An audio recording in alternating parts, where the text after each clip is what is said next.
Da oggi noi possiamo vaccinare i richiami,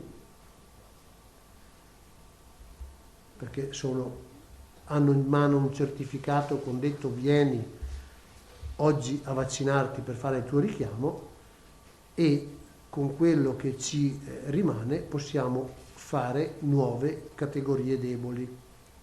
Fra i richiami abbiamo tante categorie deboli. La maggior parte sono ultra ottantenni e sono categorie deboli. No, i super fragili, gli oncologici, la fibrosi cistica, i trapiantati.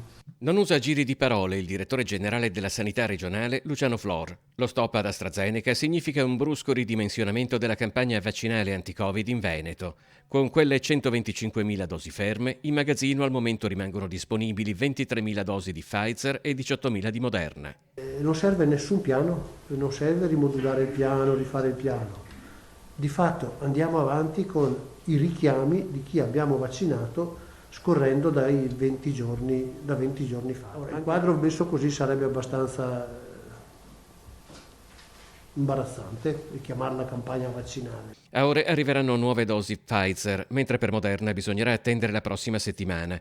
Ma in ogni caso si tratta di rifornimenti che senza AstraZeneca non potranno permettere quell'accelerazione nei vaccini che contava di arrivare alla somministrazione di 51.000 dosi al giorno. Tagliare le gambe all'attività di vaccinazione.